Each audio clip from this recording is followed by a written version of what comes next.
দেড় মাসেও নিখোঁজ গৃহবধূর সন্ধান মেলেনি। নিখোঁজের ১.৫ মাস পার হলেও গোপালগঞ্জের কাশিয়ানী উপজেলায় গৃহবধূ সানজিদা খানমের কোনো সন্ধান মেলেনি।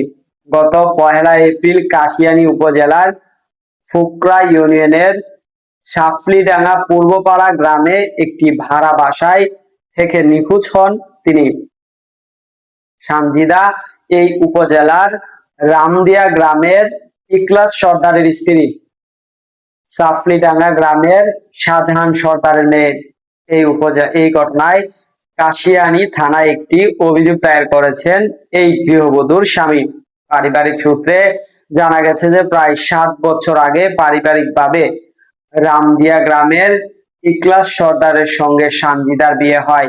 জীবিকার তাগিদে তারা ফুকলা ইউনিয়নের শালডিঙ্গা এলাকায় ভাড়া থাকেন ভাড়া বাড়িতে। এই দম্পতির একটি ছেলে রয়েছে, নাম হামজা সর্দার।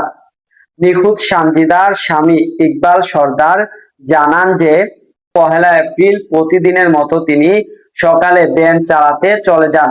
দুপুরে বাসায় ফিরে দেখেন তার স্ত্রী ঘরে নেই। এরপর শ্বশুর বাড়ির আত্মীয় স্বজনের বাড়িতে খোঁজ নিয়েও কোনো সন্ধান পাওয়া যায়নি। তিনি কান্নাজড়িত কণ্ঠে বলেন, আমার ৫ বছরের একটি ছেলে রয়েছে।